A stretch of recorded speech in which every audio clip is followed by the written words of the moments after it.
Hey, I hope you're doing really well. The other day I wrote an article about style versus taste, which brought up a lot of conversations. So I thought I'd jump on and talk about it because often talking, well, for me, brings a lot more clarity. I can express myself more clearly. So with that, style versus taste, it's been a discussion that's been around for as long as man has.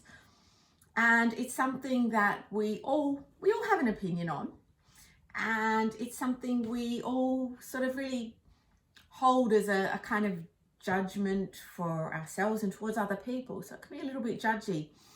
Often we see, the thing that provoked me to write about it was the Met Gala, and then they have, you see all the pictures and you can vote on which one you like and which one you don't like. It's the same with those polls about the best dressed person for this, that, the other. All it shows is the opinion of the people that actually take the time to vote on it.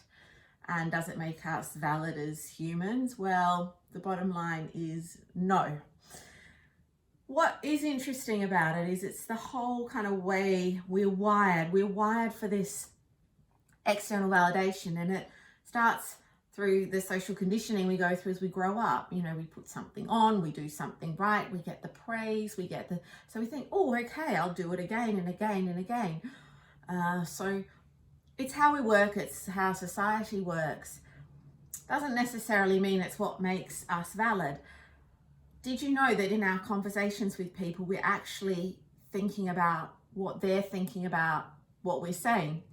And so when it goes both ways, half the time we're not even really listening to what the other person's saying. We're trying to preempt their thought or what they may say next.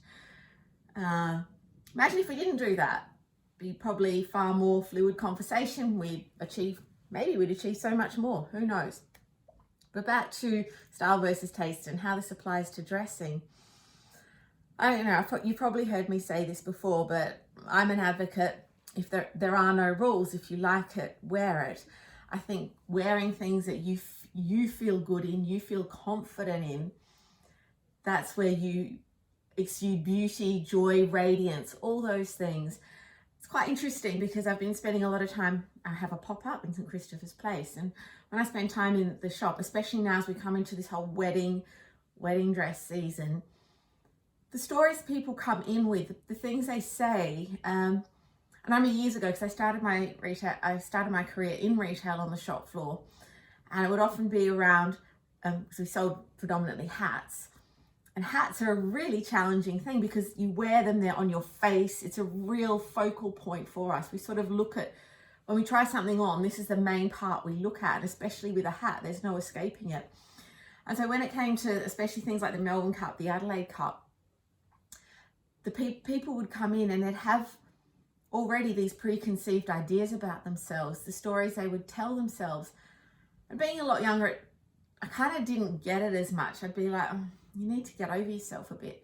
As I've gotten older, and certainly now we're seeing these women coming in and they want a dress for a wedding. In the store, we could have every single dress known to man, but it wouldn't be the right one for them because they've got to get into their own head or over their own thought pattern of, oh, I'm, quite often the ones that have the most pressure are the mother of the bride, the mother of the groom. Oh, it needs to be this and I have to be that and I can't wear this and I can't do that. All these objections before they've even looked at anything. And I say, why not just wipe the slate clean? Go with things that you love and like. And, maybe it's an adaptation of it, but don't try to reinvent yourself. Be yourself. Embrace that uniqueness that's you. So it's been really interesting seeing, that they have to get approval from, often if they're in a group, the people in the other group. If they're with their husband, their partner, the approval of them. And you can often see it. They come in and they'll put the thing on and they walk out and they're all like, oh.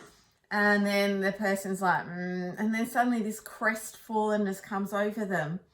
And you sometimes think, oh, I wish you'd go away because they do look amazing. From someone that doesn't know them, you're like, oh, you look amazing, you look stunning. But then it's someone's putting their projection of how they think they should look onto them. So it's super interesting. And it's what I love about the whole how you dress, your mood, your mindset are interwoven. It's endlessly fascinating. And I felt I could articulate it better by talking about it rather than writing all these circular stories. So have a think about it. Maybe the next time you have a special occasion, or maybe you just think about the stories you tell yourself as you're getting dressed or when you're shopping, and really think about where they came from. Is it something that someone said to you? Is it something they said to you as a child? It could have been an adult figure, a teacher. And then think, do you really own it? Do you need to own it? It doesn't necessarily have to apply to dressing. It's a good place to start. It's a good place to be able to, if you want to, refresh your look.